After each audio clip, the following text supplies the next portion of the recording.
Assalamualaikum Pak Is. Waalaikumsalam Pak. Maaf mengganggu. Gimana Pak Bali? Masih sibuk gak nih Pak?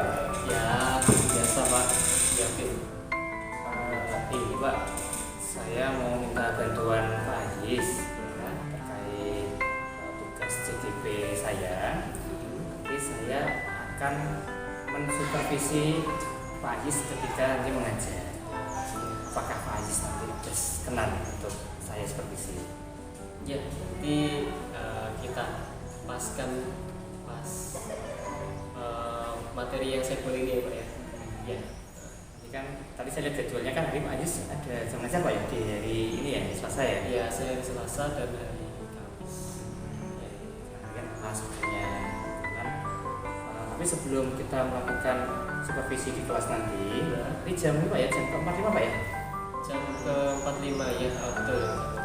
Jadi sebelum nanti saya akan supervisi Pak Is, saya akan bertanya dulu untuk menggali apa yang akan Pak Is kerjakan nanti. Itu Pak ya? Boleh Pak ya? Ya semampu saya lah jawab Pak. Ya siap. Untuk yang pertama, Pak Is, kira-kira nanti apa yang Pak Is akan ajarkan Pak materinya Pak? Ya berarti tadi gitu ya Pak ya. Kompetensi dasar pembelajaran yang nanti itu kebetulan perpajakan. Jadi kompetensi dasarnya menyajikan analisis fungsi, peran, dan perhitungan pajak. Dulu juga saya ekonomi tapi nggak paham Pak. Oke, terus ini Pak, nanti saat melakukan pembelajaran di kelas, metode yang akan Pak Is gunakan dalam pembelajaran itu apa Pak? Ya. Terus kenapa sih alasan Pak Is menggunakan metode itu? Kenapa? Kalau ngomong metode itu kan berarti kan bukan model ya Pak ya. Kalau modelnya saya nanti kan maunya kooperatif.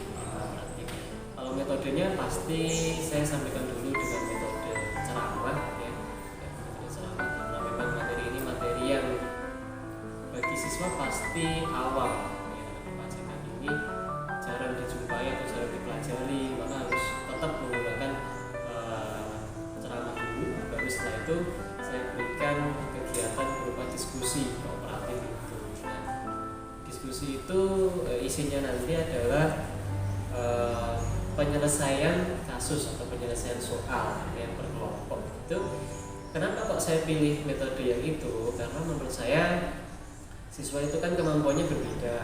Ada yang daya serapnya bagus, ada yang memang harus beberapa kali mencoba. Nah, harapan saya dengan adanya diskusi itu satu anak dan yang lain itu bisa saling bertukar pikiran gitu ya. Bagi yang kesulitan bisa bertanya.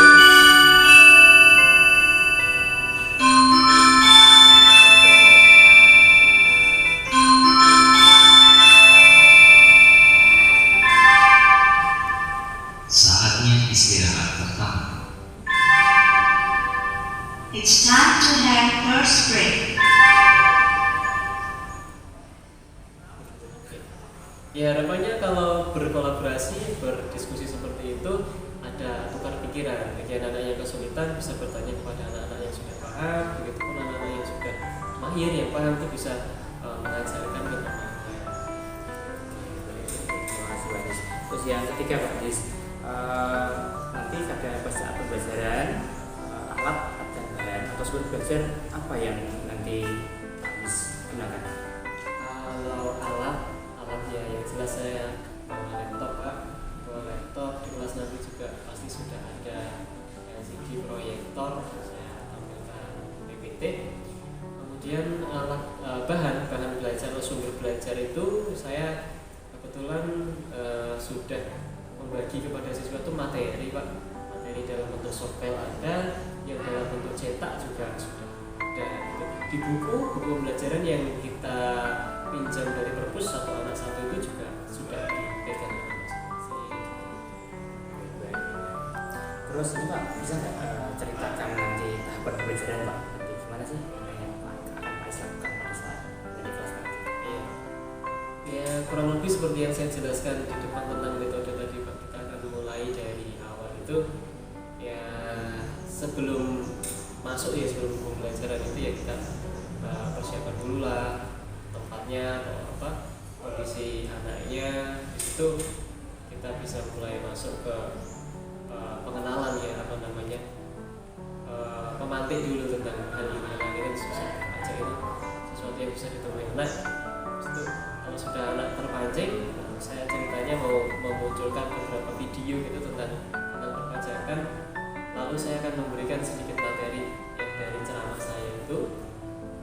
Ya kemudian langsung saya tujukan ke perhitungan pajak karena di pertemuan ini tujuannya adalah menghitung gitu Pak, menghitung pajak. Jadi langsung saya tujukan kepada kasusnya, saya berikan contohnya, saya kerjakan. Lalu kita beralih ke penugasan. Nah, penugasan itu anak mulai bekerja secara mandiri, gitu, menerapkan apa yang sudah saya jelaskan.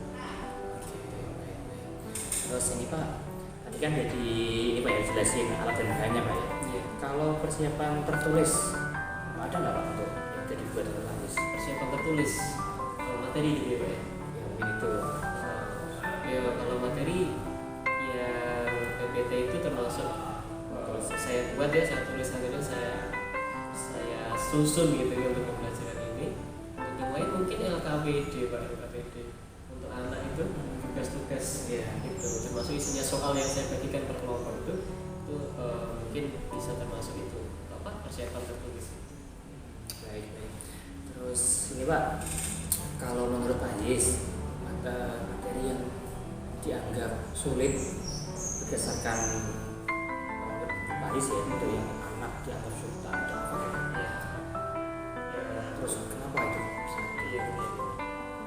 Ya sebenarnya umum Pak, umum. Kalau kita belajarkan materi ke anak itu biasanya banyak yang mengeluh di perhitungan. Kebetulan materi yang saya ajarkan hari ini tuh yang memang perhitungannya ini, perhitungan ada PPH, PPP dan PPN. Kebetulan kalau yang PPN itu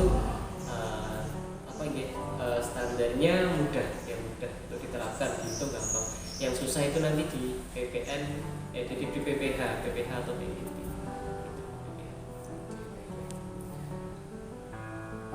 Terus kompetensi apa yang nanti diharapkan setelah pembelajaran ini Pak untuk siswa? Pertama menjelaskan yang jelas, kemudian paling tidak siswa bisa mengidentifikasi Pak objek-objek apa saja yang menggunakan pajak itu dalam kehidupan sehari-hari, bisa ketika menghitung pajaknya.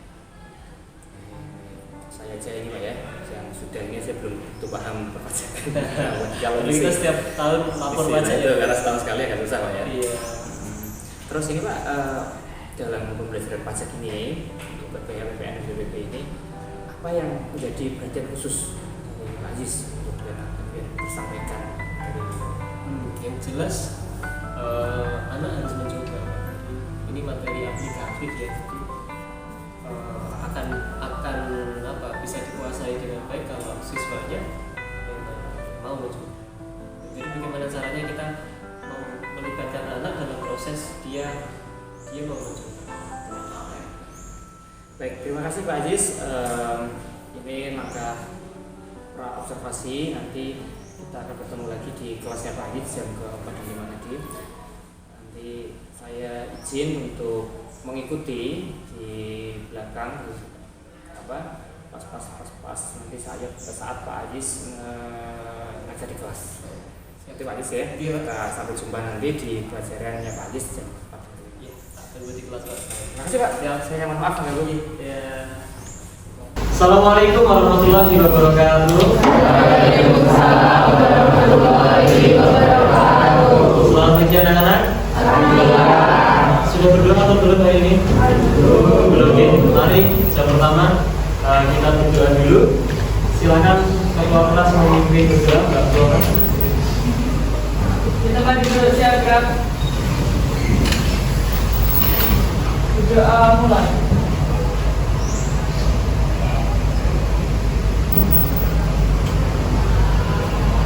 Nilainya kira-kira 100 semua ya. Amin. Ya anak-anak, sebelum kita mulai pembelajaran Di pertemuan kemarin kan kita belajar mengenai kebijakan moneter, kebijakan fiskal, masih ingat ya? Kebijakan fiskal. Yang terakhir yang kita bahas adalah kebijakan fiskal. Masih ingat kebijakan fiskal? Masih ingat Lora? Kebijakan fiskal itu apa Lora? Kebijakan yang mengatur pendapatan dan pengeluaran negara. Ya, mengatur pengeluaran dan pendapatan negara. Ya. Artinya di sana pemerintah mencoba Pak mengendalikan inflasi atau mengendalikan uang beredar dengan mengendalikan APBN. Nah, di mana APBN itu salah satu pos penerimanya adalah dari perpajakan. Nah, hari ini kita akan mempelajari salah satu pos itu yaitu mengenai perpajakan. Ya, siap ya? Untuk materi nanti akan saya bagikan lewat grup karena di buku tidak. Kenapa? Karena contoh pajak itu apa ya? Pajak kendaraan bermotor atau gitu ya. Itu kendaraan kita sendiri ya. Iya. Kenapa dipajaki gitu ya? Jadi pertanyaan ya nih kalau kita melihat pajak PBB, pajak bumi bangunan, begitu ya. Rumahnya siapa? Rumah kita sendiri gitu ya. Tanahnya tanah siapa? Nah, kenapa perlu dipajaki gitu? Pernahkah bertanya seperti itu? Pernah ya? Baiklah anak-anak, kita sudah mengerjakan ya. Kira-kira tadi 15 menit mungkin kita mengerjakan. Kita tiba pada saatnya unjuk kerja. Saya tawarkan kepada kelompok yang ingin mengajukan diri untuk majuan tangan. Oke, siap ya Pak Mas Aryo ya. Baik, silakan masuk ke depan. A few moments later. Pak Ajis, terima kasih sudah diizinkan untuk mengobservasi pembelajaran kemarin. Nah, untuk sesi pasca observasi ini ada beberapa hal yang ingin saya tanyakan kepada Pak Ajis. Maka Pak Ajis dia sudah ditanya. Bisa. Baik, Pak Ajis, setelah kemarin melakukan pembelajaran di dalam kelas, kira tujuan pembelajaran apa Pak Ajis? Teman yang saya sampaikan sudah ditanyakan Pak Amali juga sebelum kita masuk ya dalam observasi awal itu. Saya menyampaikan materi pajak dengan tujuan pembelajaran itu siswa mampu menyajikan dan mengaplikasikan perhitungan pajak itu Pak. Baik, yang kedua setelah Pak Anies melakukan kemarin kegiatan belajar ya, gimana pendapat Pak Anies setelah melakukan ujian kemarin? Apakah ada hal-hal yang poin-poin yang sesuai dengan skala modul RPPKN atau apakah gimana Pak? Ya jelas pembelajaran yang sudah dilaksanakan Pak Amali juga masuk ke kelas sudah berjalan lancar. Menurut saya sih tercapai apa yang sudah saya rencanakan. Jadi ya mengikuti pelaksanaannya atau mungkin keaktifan anaknya sudah sesuai apa yang saya rencanakan dalam ada nggak Pak yang coba ceritakan hal yang memuaskan dalam pembelajaran Pak, yang sangat memuaskan? Yang memuaskan adalah beberapa kelompok sangat antusias Pak, sangat antusias terlihat itu di saat unjuk kerja di akhir setelah kita bagi kelompok kan menyelesaikan kasus, menyelesaikan tugas pajak. Nah, beberapa di antaranya antusias untuk mengajukan diri tanpa ujuk-ujuk ke pajak. Anak. Terus kira-kira ada nggak Pak kesulitan dalam siswa dalam materi ini ya PPN Di PPK Pak ya? Ada Pak, ya jelas kesulitan itu karena materi ini bersifat kuantitatif, anak-anak itu kan berbeda ya, berbeda tipe belajarnya, berbeda kesenangan dalam belajarnya, ada juga yang tidak suka kuantitatif, maka itu yang menjadi kesulitan menyampaikan perhitungan pajak. Terus ini Pak, alternatif apa yang Pak Ajis lakukan untuk mengatasi kesulitan belajar tersebut? Sebenarnya dengan diskusi ini kan salah satu solusi sih Pak, karena yang teman-teman yang suka di bagian kuantitatif ini bisa bisa saling menukarkan kemampuan gitu loh. Menularkan teman-temannya yang mungkin masih kurang. Baik, terima kasih Pak Ajis atas waktunya. Maaf bila ada kesalahan dari saya. Terima kasih saya untuk semuanya, sukses selalu untuk Pak Ajis. Ya Pak, sama-sama Pak. Terima kasih, mohon masukannya juga Pak. Iya, Pak. Terima kasih untuk Pak Hambali dan Pak Aziz selaku teman sejarah di mana turut mendukung di kegiatan Pak Hambali dalam melaksanakan tugas dalam calon guru penggerak, di mana adanya suatu bimbingan terkait sejarah, dan alhamdulillah sudah dibuat video mungkin pra observasi dan dilanjutkan observasi kelas dan semuanya sudah berlaksana dengan baik. Dan pada prinsipnya saya datang ke sini untuk melihat apa yang sudah dilakukan, terutama saya mengambil poin tentang cara coaching Pak Hambali kepada rekan sejarah. Jadi apa yang disampaikan tadi sudah sekiranya mengalir seperti air, dan kalau dalam prinsip coaching ada yang jadi mulai dari tujuan dan sampai terakhir tanggung jawab semuanya sudah disampaikan dengan baik oleh Pak Hambali dengan sebagai seorang coach dan sebagai seorang kunci.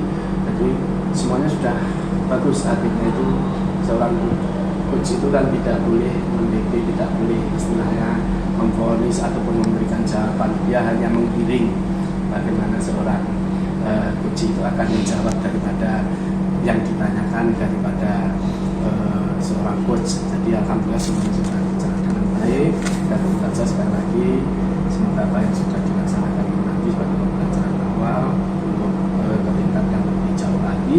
Dan saya ucapkan terima kasih untuk Pak Aziz. Nanti siapa tahu nanti juga sudah daftar belum ya? Belum ya? Kesempatan selanjutnya tidak bisa. Jadi ini adalah ilmu yang luar biasa. Kita bisa bicara setelah jadi guru penggerak itu mau jadi apa? Yang ini kita dapat kemudian dan Pak Aziz sudah melaksanakan dengan baik. Terima kasih atas partisipasinya semuanya, sampai sukses. Terima kasih.